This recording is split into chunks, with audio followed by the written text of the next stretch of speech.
It's time for another edition of Music Matters. I'm MonkeyBoy. And I'm Ziggy. And today is, I'm so excited we get to talk about my favorite genre of music, hair metal. Hair metal. I love it.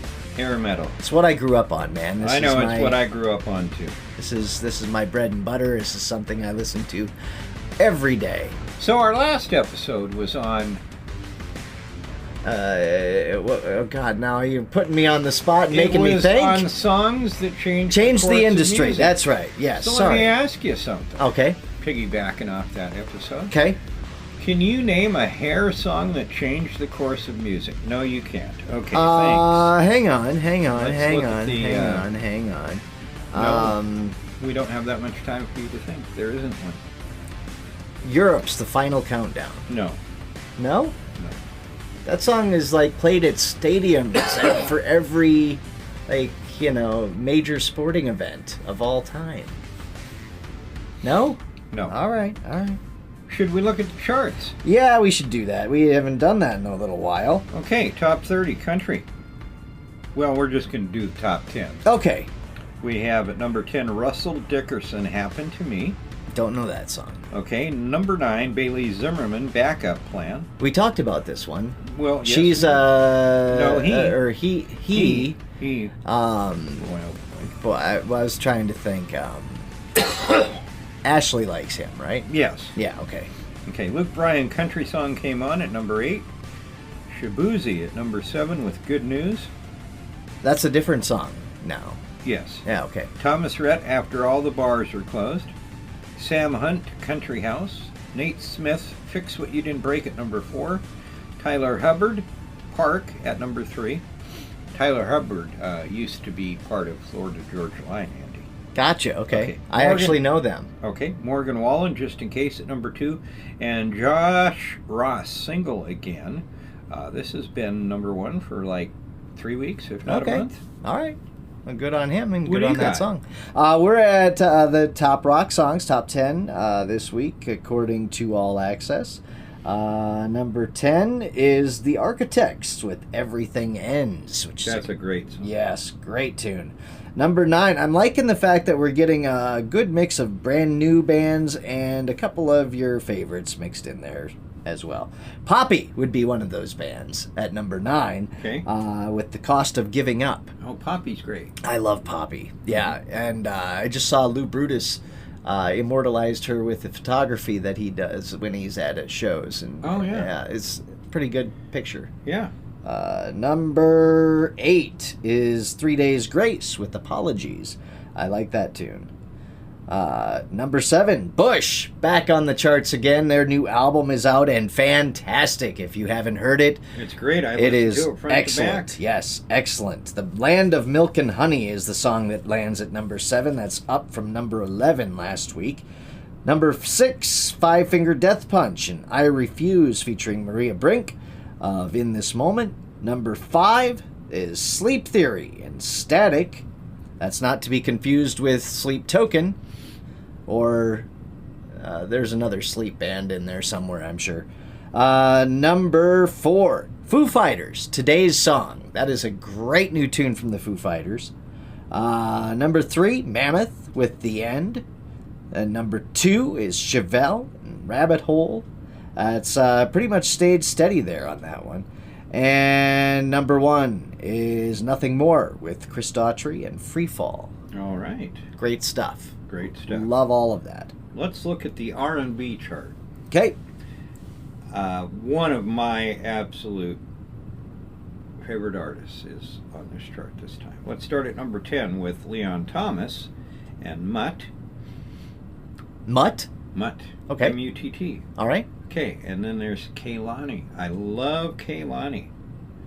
The song is called Folded at number 9. Chris Brown, Holy Blindfold at number 8. Oh, what is this? Oh, well, it appears to be... Oh, it came out on an album called Motown Workout.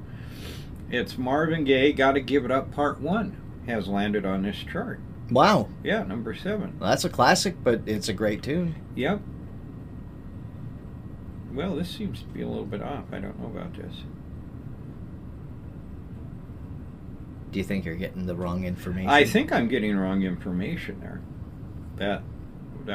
Because Stevie Wonder showed up on that list. Oh, yeah. So while you're doing that, I'll run over to top 40. And Morgan Wallen is number 10 with What I Want, featuring Tate McRae. Number 9 is SZA, 30 for 30 with Kendrick Lamar. Number 8 is Anxiety by Doechii. Number 7, Shabuzi with Good News. Somber comes in at number 6 with Undressed. That's a new one. I don't know who Somber is. Ariana Grande is number 5 with Twilight Zone. Number 4 is Sabrina Carpenter with Man-Child. Number 3 is Raven Lenae with Love Me Not. That's a great song. I haven't heard that song yet. Benson Boone at number 2, Sorry I'm Here for Someone. And number 1 is Alex Warren and Ordinary. That's a great song. Have you listened to it yet? I'm not familiar with that either. Well, I'm gonna have to do some. I don't know why you're not checking it out. I will check that out. Okay. Yeah, I just All right. haven't heard I it think yet. I found some legitimate information here. Okay. Okay, at number 10, Mabel. The song is Mabel. It's a brand new track. Tyler, the Creator, up a spot to number 9 with his song Flower Boy. Tyler, the Creator, at number 8 with Call Me If You Get Lost. At number 7 is Tyler, the Creator, Don't Tap the Glass. We've got, yeah, that would be right. There is an Amy Winehouse song on the chart here with Back Really? to Black. Yeah, that's been a big streaming song here lately. Okay. Used in videos. Kendrick Lamar, GNX at number 5. SZA with SOS at number 4. Tyler, the Creator, Igor at number 3. Booter B, True Stories 2 at number 2. And at number 1, Freddie Gibbs and Alchemist, Alfredo 2. All right. All right. I've got some songs I need to look up on that one. Yes, you do. I'm not very familiar with a lot You of do. those. Number 10, Sabrina Carpenter, Man-Child. Oh, I forgot to tell you where we're at. We're at Hot AC. Oh, okay. Thank you. Number 10 is Sabrina Carpenter with Man-Child. Number 9 is Shabuzi with Good News. Number 8 is Max McKnone, A Lot More Free. I have no idea who that is. Number 7, Somber with Undressed. Also don't know who that is. Somber is a great artist to check out. Yeah, I'll have to check it out. Doechii at number 6 with Anxiety. Number 5, Maroon 5 with Lisa and Priceless. Number 4 is Benson Boone, Sorry I'm Here for Someone. Number 3, Chappell Roan, up from number 5 with Pink Pony Club. That song is still climbing the charts. Lady Gaga and Bruno Mars with Die With a Smile at number 2, and number 1 is Alex Warren and Ordinary. All right. Well, into your episode, bud. Yay! The best hair metal songs of all time. All right. At number 40, The Bullet Boy, Smooth Up In Ya. I love that song. Yep. Just the beginning. Smooth. I can't even do it. Thank but you. Yeah, I'm not going to do it for he's got some amazing pipes, Yeah, he does. and they are front and center on that song right at the beginning. They are. Rat, And- You're in Love at number 39. Yep, great tune. Always been a huge Rat fan. I think they're a little bit underappreciated as far as being. I think they're on the level of like a Motley Crue. I think they're that influential. They had a lot of huge hits. They just didn't really get to that next echelon. Yeah, they didn't. But I think they deserve to. Right. LA Guns, Never Enough at number 38. Great tune. I'm One a of my big- faves. LA Guns has a lot of good songs. Yeah, they do. They have a new album too, or Yeah. a fairly new album. So Yeah. if you're Yeah. into that, make sure to check them out. Number 36 No, I think we're at or 37. 37. 37 is Alice Cooper, Poison. Yes, That was a huge song. huge. Sure. That whole Trash was. Everybody had Trash in my class. Everybody had it, and they loved it. I remember House of Fire was like one of the first singles off of it. Loved that tune. And then Poison came out and just blew up. That song was huge. So he co-wrote that album with Desmond Child, who was a big songwriter of the time. Yeah. Wrote songs for everybody. Bon Jovi and I mean, the list goes on and on. Yeah, he featured members of Bon Jovi and Aerosmith. Did you know that? Yeah, Oh, I did. I did not. Tommy Lee isn't Tommy Lee in it too, or was that his next album? Might have been his next album. But I know he had a lot of help, a lot of different huge 80s hair band people and that. Yeah. And he's got a new album right now with the original Alice Cooper band. He does. So get out and get that. It's and great. He's touring with his current lineup. Yep. Yeah. Yep. They did do a special show last week. With yeah, they did. Band, yeah. So. Yep. Yeah. That was cool. Yeah. All right. Number 36. Twisted Sister, I Wanna Rock. Love it. Yeah. That Twisted Sister were, they were everything that scared your parents back in the day. I think they were the band that was like, oh crap, Twisted Sister. Why are you listening to that? Well, and Dee Snider didn't look good without makeup, and he still didn't look good with makeup. No. So he was a little bit scary, but yeah, that was a constant on MTV. Yeah, funny. Yeah, he was an originator. They were very heavy for the time, and Twisted Sister, one of my faves. So here's a song we reference quite a bit on the podcast because it's one of the songs that got me into that hard rock of the 80s. Autograph, Turn Up the Radio. Oh yeah, that song, it hit the charts. I think it was one of the first hair metal, one of the first, and not the first, but one of the first hair metal songs that got onto actual radio. Right. Yeah. Well, I heard it from our radio station that was 30 minutes away. Yeah. So I mean, these guys at the time they recorded it, late 20s, early 30s, they didn't really like the song and almost, yeah, funny enough, they almost left it off the Sign In Please album. Yeah, they're like, it's not that great. I think it was their only top 30 hit. Yeah. I can't think of another one from them. Yeah, they only got so big. Yeah. They were not one of the huge bands from the 80s, that's for sure. But their song was. Their song was huge. The Cult Firewoman at number 34.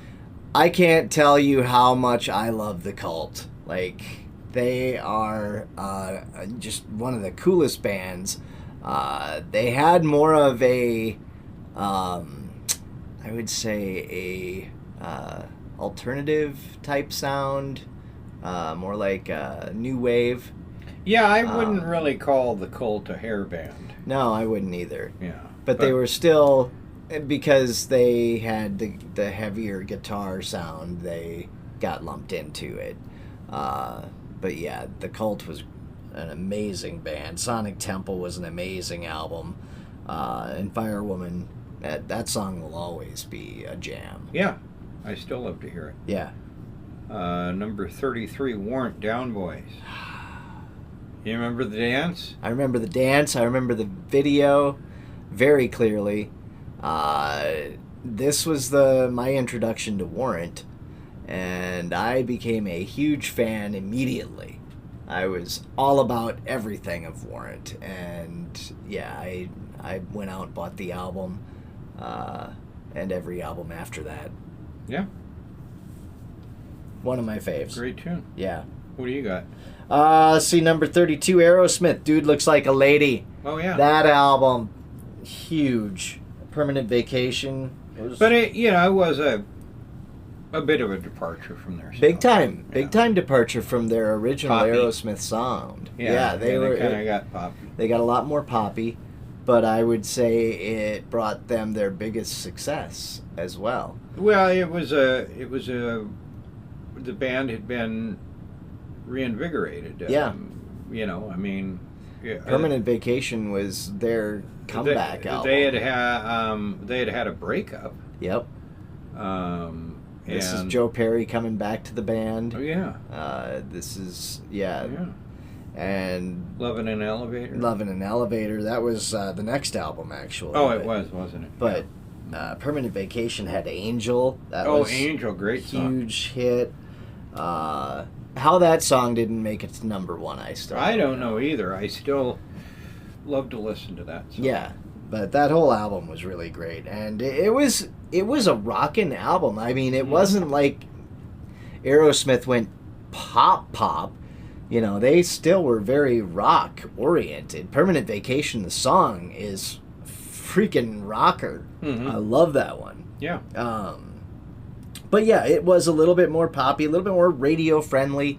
It didn't have that Aerosmith 70s rock swagger that they had. It was a little bit more, I don't know what the word is that I'm looking for, but it was more commercialized. Yes. I think that would be the way I would look at it, but it was good. Mm-hmm. It was still good, and I would say like they're... Well, that was a song that, the 70s Aerosmith, that was album-oriented rock. Yes. That in the 70s, they didn't play singles. They just... No. They put it on the first song, and the next time they played Aerosmith, they put it on another song. But this was a song, Love in an Elevator, which it was on classic rock radio. It was on rock or active rock radio. You mean Dude Looks Like a Lady? Yeah, or Dude Looks Like a Lady. Or you heard it on your top 40 AC station back in the day. Yeah. And it's I really think one of the songs of the time that it had that kind of crossover. It wasn't nothing like today where everything could almost immediately cross over. Yeah. It was difficult back then, but you did have some crossover. Yeah, and funny enough, it is a lighthearted jab at Vince Neil. Oh. If you didn't know that. Yeah, I did. The Dude Looks Like a Lady. Mm-hmm. That's Vince Neil. Vince Neil. Anyway. Yeah. Number 31. An actual lady. Yeah. On the hair metal charts. Yeah. And one of the only ones. Really? That was truly got respect in that field. Well, you at had the time. Lita Soraya. Soraya, yeah. Do you remember Soraya? Barely, but I do. But yeah, Lita Ford was the... Vixen was back then too, but they didn't... Lita Ford, I think. What year is Kiss Me Deadly? That 88. 88. She. I don't think it took long for her to inspire other females at the time to step up. Females like we have in music today. Oh, there was nothing like it back then. No, it was all. It was a real sausage fest. Not in hair metal anyway. Yeah. I mean, there's a ton of women in heavy music now. Yeah. But back in the day, it was pretty much Lita Ford. It was Vixen. Yeah. I mean, I really can't think of anyone beyond that. Doro. Well, Doro Pesch. Yeah, Doro Pesch was, in Warlock. Yeah. And I mean, there was some others. There was not a lot. As very popular and out there, it was Lita Ford. Yeah, it was Lita Ford. And Kiss Me Deadly, that song was everywhere on the radio. Everywhere that summer in 88. I remember hearing that all the time. All the time. Yeah. Mm-hmm. Number 30. Is that where we're at? Mm-hmm. Yeah, number 30 is Winger. 17. That song was my life story. Yeah. When it came out. Yes. Huge track. I mean, that album was fantastic. It was a huge album at the time. I mean, Winger, before Beavis and Butthead, were a pretty popular band. And Beavis and Butthead really tore their career apart. took a toll on Winger. Unfortunately, but Winger has been out there. I do believe that Winger has now called it a day. They're retired. I think they're on their retirement tour. Yeah, they're wrapping it up. They're retiring. They're still very capable. I just think I read somewhere where Kip Winger wants to get into writing some different kinds of music. Yeah. I don't know, like composing. Right. I don't think it's movies or TV, but there's something special he'd rather focus his time on now. And, right. I've been around for a long time. 29. I love this song. Joan Jett and the Blackhearts, I Hate Myself for Loving You. Yeah, it's a great tune. Hair metal song? No. I wouldn't put it in a hair metal song. But yeah, Joan Jett, of course, the Runaways can't be understated as one of the most influential women in rock. Mm-hmm. I mean, you look at that band, and Lita Ford came from the Runaways. Came from there. Joan Jett came from there. Yeah, there was one more. Sherry Curry. Yep. Yeah.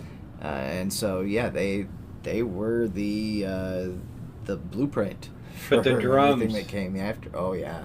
Oh, the drums and I Hate Myself for Loving You. Great stuff. I mean, it's just, it's a banger. Yeah. For the time. It really is. One of my favorite bands of the 80s. A very hair metal band. White Lion with Wait. Wait was a giant song for them. Huge. And I just love White Lion. They don't get enough respect, especially their later CDs. Before they decided to end things, and Vito Bratta just disappeared. Yeah, guitarist Vito Bratta, I mean, if you want to exclude the fact that White Lion is if you can, that White Lion is a hair band. Yeah. Come from a different perspective. Put on your headphones, put on a White Lion album. And I'm a musician, so I'm able to do this. But I can, let's just say, take a heavy band that I listen to, Lorna Shore. Okay, this is aggressive metal. Right. It's vocals you can't understand or anything. But I can put that on and go, okay, well, I want to listen to the drum part. I can literally tune out everything else and listen to the drum part. Yeah. So what I'm saying about White Lion is slap on your headphones and just go, I'm going to listen to Vito Bratta on these White Lion albums. Oh, yes. And from the first album to the last album, Vito Bratta's guitar playing was just amazing. I think had he not gotten out of music, he would certainly, I think he still goes down as a bottom tier guitar legend. His guitar playing is just great. They were a good band. They were a great band. They had a lot of great songs. Unfortunately, you had Pride come out with this song in '87, but just a few years goes by. It's '91, and they're putting out the Main Attraction album. Just years after '87, their big success. Yeah. The Impact of Nirvana. This Main Attraction album comes out after Nirvana had hit. Yep. And it went nowhere, but it has good songs on it. Oh, so good. Yeah. Main Attraction's one of my all-time favorite albums. Oh, I love it. That album, I mean, it's just a jam from front to back. Easy Does It is a great song on yeah, it. Yeah. And the ballads. The ballads. Bon Jovi, 27, You Give Love a Bad Name. I mean, do we even need to talk about it? I mean, that whole Slippery When Wet album was Massive. Huge. Again. Huge album. Again. An album written with Desmond Child. Yep. And I still listen to You Give Love a Bad Name almost daily. Oh, it's on the radio 100 times, billion times. And I don't get sick of it. That's the thing, though. I know. I do not get sick of Bon Jovi. Yep. I mean, especially the Slippery When Wet album. Mm-hmm. That album could just play constantly, and I would not get sick of it. There's a lot of Bon Jovi songs I like. Yeah. Cinderella Gypsy Road 26. Again, yes.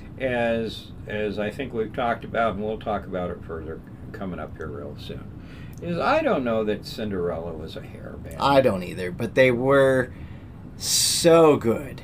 So good. bluesy. Yes. Again, you're talking about Two guitar players. Tom Kiefer is a great guitar player. Yeah.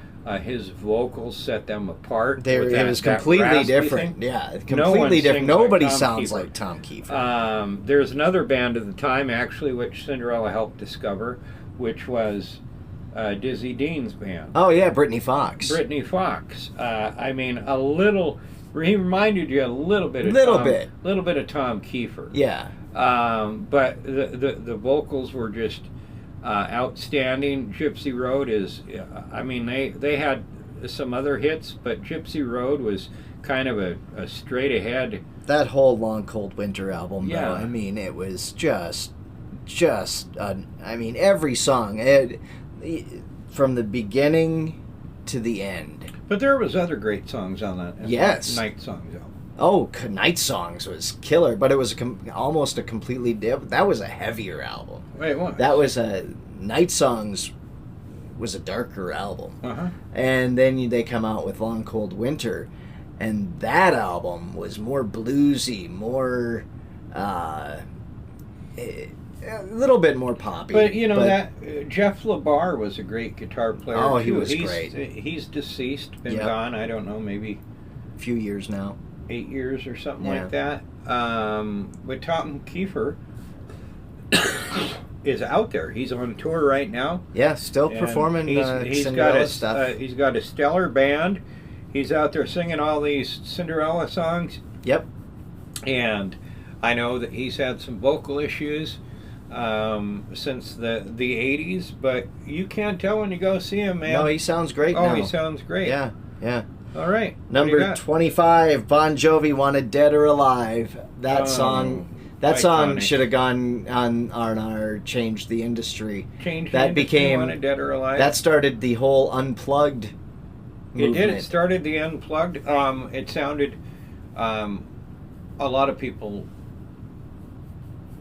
are probably have not done a deep dive into Bon Jovi and listened to Richie Sambora solo Oh God, albums, yes. But he's a good singer on his own. Yeah. And when they sing this song together, it's one of the highlights of the song. For sure. It's that acoustic thing. It's very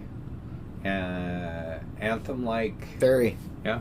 I love that song. The whole album, like I said. Oh, is Slippery When Wet. Yeah. I mean, all kinds of songs. So good. I can listen to that album to this day over and over again. I will never ever get tired of that song, that album.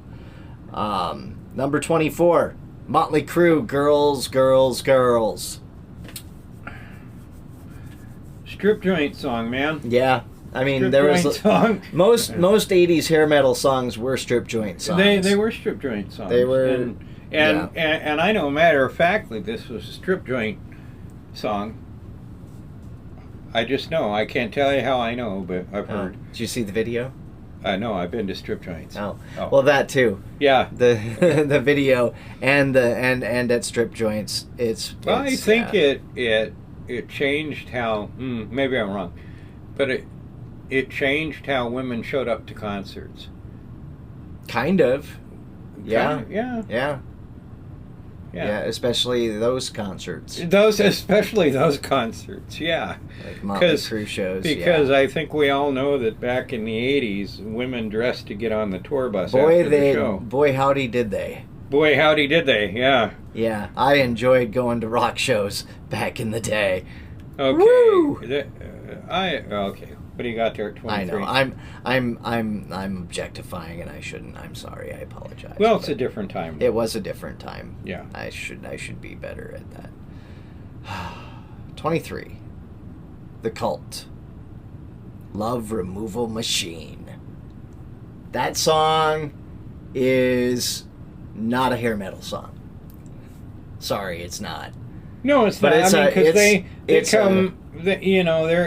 they transform from goth punk into this bare-chested rock. Yeah, it's just straightforward rock. Yeah, it was just straightforward That rock, is a so. straightforward jam. And it is, I mean... It was an AC/DC type song. Yeah, Mhm. anthemic.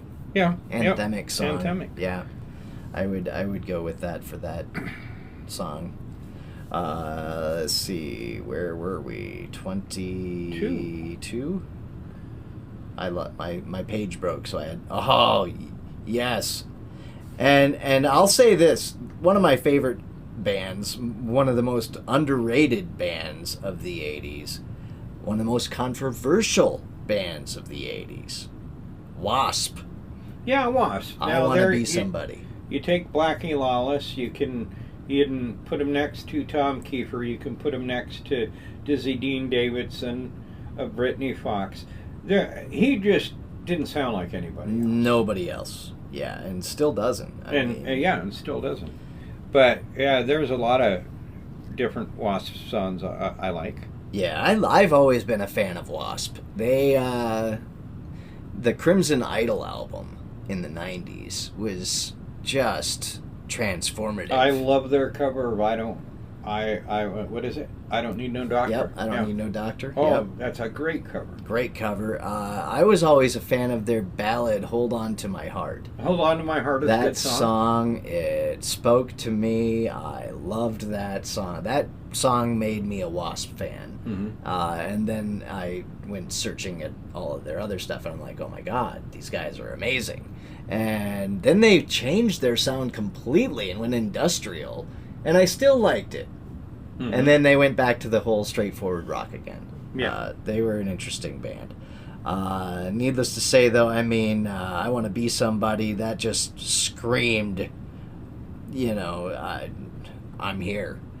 Well, and they scared some people with very much so. Their song, was it "Fuck Like a Beast"?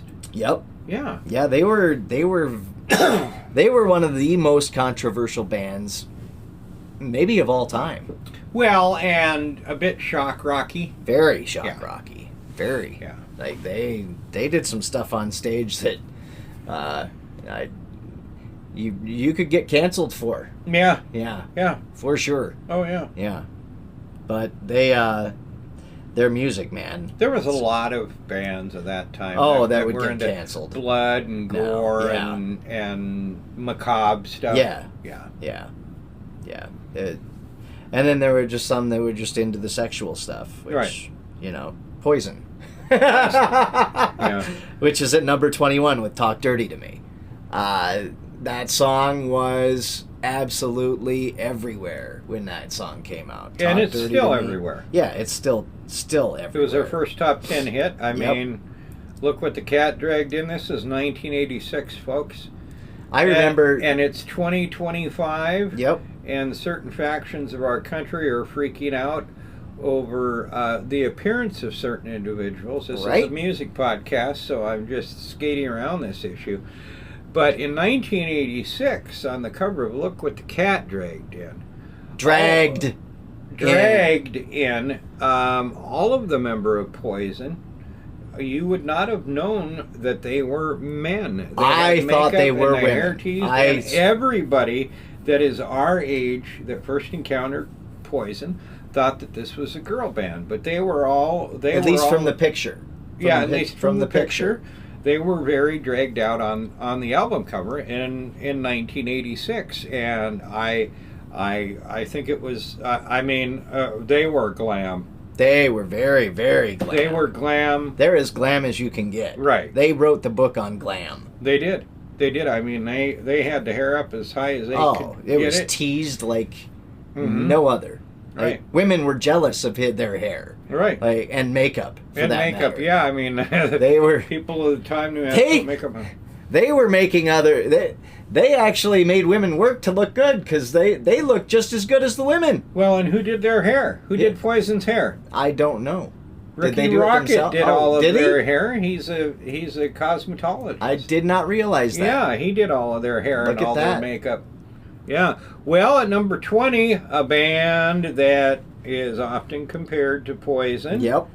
We've talked about them once already. Yep, Warrant, Cherry Pie. I mean, originally this song wasn't even supposed to be their hit. This was not supposed to be on the album, really, I think. They brought the album in wanting it to be focused on Uncle Tom's Cabin. Mm-hmm. And record companies like, I don't hear a hit.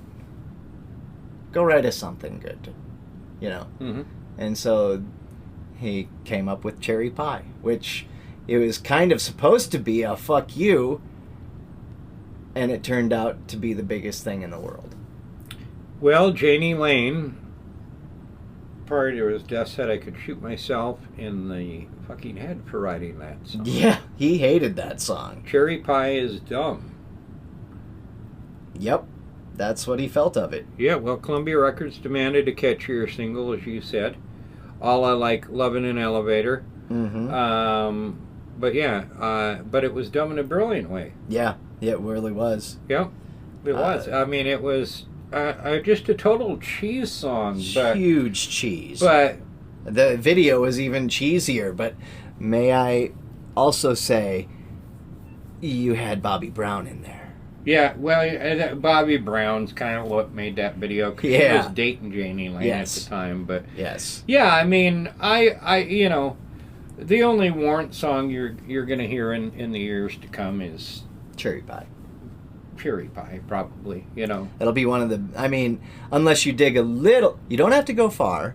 Dig a little deeper, you can get to Uncle Tom's Cabin. Well, Uncle Tom's Cabin is a great That is a great song. Number 19, a no-brainer here, Scorpions, Rock You Like a Hurricane. It's been around since '84. It's never going anywhere. No, they just had, I think they are doing a residency in Vegas right now, aren't they? Or did they just wrap it up? Getting ready to do one, I think. I know that, yeah. They're doing Vegas So it residencies. took 12 years, 9 albums for them to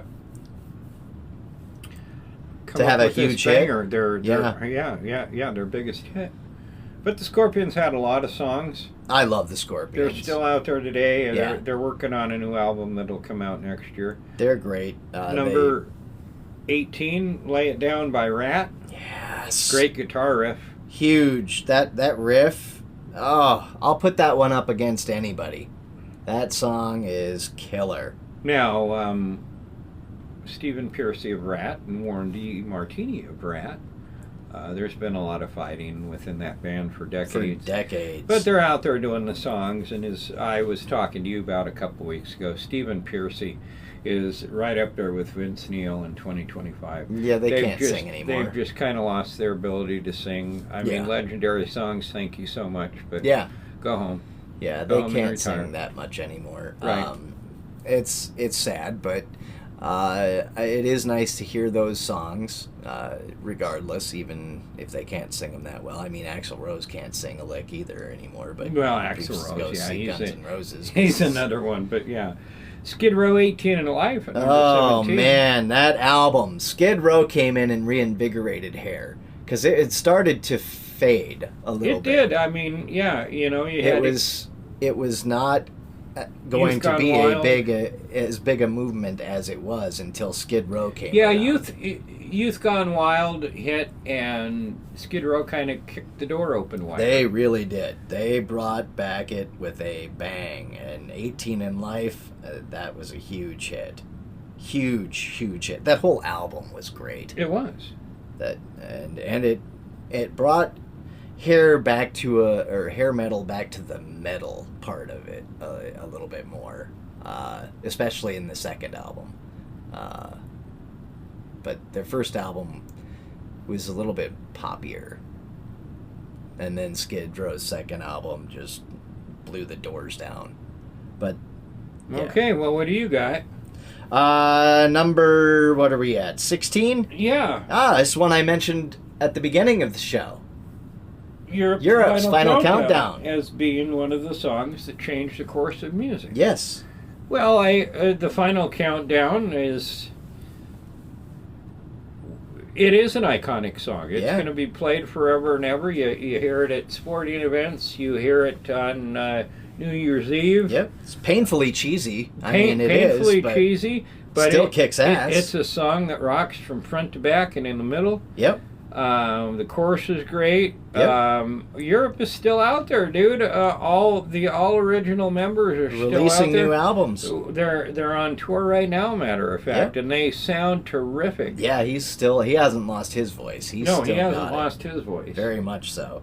Number 15, Skid Row. Again with Youth Gone Wild. Yeah, that album. Kicked the door. Yeah, it was great. What else do we need to say about it? Number 14, David Lee Roth, Yankee Rose. Yeah. Steve Vai, man. Yep, that was where David Lee Roth said Eddie Van Halen who? Eddie Van Halen too. Yeah, I mean, 84 comes out, and David Lee Roth, he really isn't into these keyboards that have been brought into the band. He did not like that. And he decided to go on his own, and he found caliber musicians. He found Steve Vai. Boy, did he ever. He had Billy Sheehan on bass, who's a legendary bassist. He had Matt Bissonette on drums, Brent Tuggle on keyboards, and after Billy Sheehan left, Greg's brother Matt stepped in. But Yankee Rose, just like Paradise, but Yankee Rose was a song that was different. Yeah, it was just different. I mean, with that talking guitar. Yeah. Oh yeah. You Yeah. gotta love it. It was good. Number 13. Oh, this song is still. I mean, I'd put this higher on the list of best. Well, you would think this song is still on the charts. Right? Whitesnake, Here I Go Again. Heard thousands of times a day. Every day. It's I believe it's their most popular radio song. I mean, easily. Even over Is This Love? on your rock formats, you're probably going to hear Still the Night a lot. Yeah. Is This Love is another Here I one, Go but Again yeah. is another one of those that made it onto mainstream top 40 radio. Oh, it was everywhere. Absolutely everywhere. And that album, the 1987 album Whitesnake, I mean, it's hard to find a better one. That album bangs from top to bottom. Highly recommend. Number 12, off the same album, same band, Still of the Night. Still the Night. Oh my God, the guitars in that. Oh, I love it. I mean, it got the Led Zeppelin comparison. Yeah, for sure. There's some Zeppelin in there. Structurally identical to Led Zeppelin's Whole Lotta Love. Yeah. John Sykes was a guitar player. He's another guy who's recently passed. Yeah. But yeah, I mean, that song's almost perfect. Yeah. And it just rocks from front to back. It really does. Number 11 from my favorite band of all time, Kiss. Lick It Up. This album, funny enough, isn't one of my favorite Kiss albums, but it is. But this is early '80s Kiss. Yes. They'd had some success, but this is the non-makeup days. Yep, right? This is the days when they took the makeup off and they went for more of the harder edge sound of the 80s. Well, the most of these songs now from Lick It Up and beyond are co-written by Desmond Child. Yeah. Yep. So they very much are. But yeah, it's a great tune. Video is extremely cheesy. But it's a great song. But all videos of that time, Andy, yeah, they were cheesy. They They're were. nothing like the videos of today. I mean, they just whatever they had sitting in the garage, they made part of the video set, and so many times the video had nothing to do with the song. At number 10, we've got Live Wire by Motley Crue. One of the heaviest songs of the 80s. You popped MTV on, Hair metal. and this song came on, and you just sat there. Yeah. I mean, because it was explosive. This is one of my favorite Motley Crue tunes, honestly. It's just raw. It's very raw. Mm-hmm. Production-wise. Yeah. Mm-hmm. And you feel like you're just getting blown away by this garage band that's just kicking your ass. Right. It's great. Twisted Sister number 9, We're Not Gonna Take It. I mean, There's another one that's kind of like Livewire, where, boom, boom, boom. I mean, it just grabbed you. And the video again was a good video. Great and video. Ugly D. Snyder and his makeup and his long purple hair. Yep. And it's a song you're going to continue to hear for years and years and years and years. Yep. And that song is, of course, a protest song as well. So you're going to always hear that fighting for people's rights. And it's been used in that way many times since it became a hit.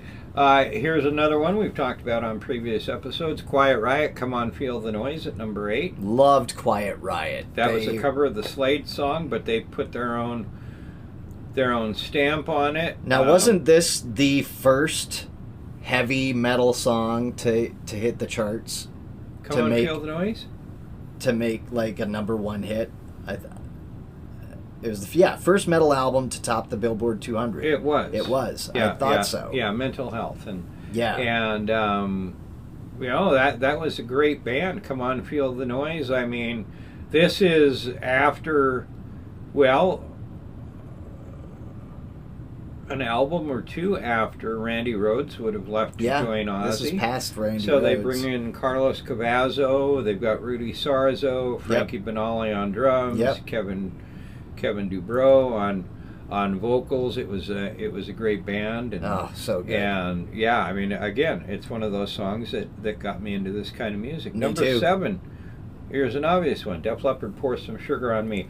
I mean, that album, Hysteria, massive. I would say it is a perfect album, front to back. So many great songs. So many. But great it songs. was. I mean, you think about Taylor Swift. And by the way, it was released. We're recording August 3rd. It was released this day, August 3rd, 1987, I think. 87. It was 87. But, you look at Taylor Swift today and her popularity. Let's put the touring aside. Def Leppard was that big. Yes, they were. At that time, yes, they were. Hysteria. What a perfect name for an album that encapsulated that whole band and that time, that album. Hysteria, you could not get a better word for that album, for that time, for that band, for that everything. It was Hysteria. It was Hysteria. Now, this would have been their first album with Mutt Lange. Yep. And their last album with Steve Clark. And their last album with Steve Clark, because he again drank himself to death. Yep. Although he did have some... He has parts on this. And he did have some credit on the album afterwards to Adrenalize. Yeah. But he was not a part of the tour or anything. No, he was not. That. But I mean, just massive.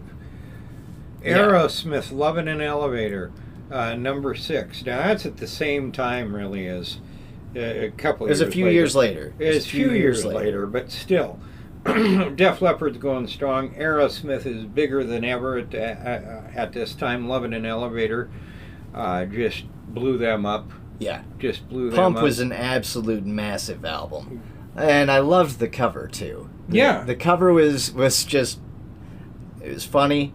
It was different. It was provocative. A little sleazy, which is what Aerosmith was. Yeah. It was just great. Poison, Nothing But a Good Time. Gonna be heard for thousands of years. Yep. Probably a song that'll be shot up into space. It's just a party anthem, always has been. Number 4, Bon Jovi, Living on a Prayer. Another, I mean, I think of a lot of Bon Jovi songs. Now we're in the top 5, so okay. So Nothing But a Good Time, number 5. Number 4 is Living on a Prayer. Yep. Can't argue that at all. Number 3, Round and Round by Rat. Biggest song of their career. Biggest song of their career, again. Great guitar riff. That song's really in your face. Out of the Cellar with an amazing album. It was. If you've not listened to the whole album, just heard Round and Round, you need to listen to the rest of the album. The rest of the album is great. It's friggin' phenomenal. Warren DeMartini's playing and Robin Crosby on there. Oh, so good. Number 2, Motley Crue, Kickstart My Heart. I remember when that came out and how just instantly it became huge. Well, that album was produced by Bob Rock. Yep. Who was also a big producer at the time. This is 89. After this Dr. Feelgood album, he would have worked with Metallica, right? Yep. On the Black Album. Yep. But yeah, I mean, his production, I mean, just how polished this album was. They were all sober for the first time when they made this album. Yeah. They really just this was their best album. It was easily, hands down. Dr. Easily. Feelgood, best album. I mean, for the Vince Neil era. Yes. If we're gonna go about Motley Crue best album, though, I have to give it Motley Crue, the John Corabi album, the best album of Yeah, Motley you're Crue's nuts career. and you need therapy. No, it's You're easily, nuts and you need therapy. easily. You're crazy, go to a therapist. I am right on this. Go see a therapist. I will. Take your medication. Okay. Def Leppard, Photograph, number 1. What do you think? Best rock song, best hair metal song ever? Yeah. It's pretty high up there, yeah. Yeah, I mean, I probably I would would have to went. spend some time thinking to argue that, but I probably would have went with Pour Some Sugar on Me instead. pour some I would have Yeah. switched those Yeah. because they're not too far away. But I would have switched those. I would have said Photograph there where Pour Some Sugar came on, and then Pour Some Sugar on Me, dude. That was just, massive. I mean,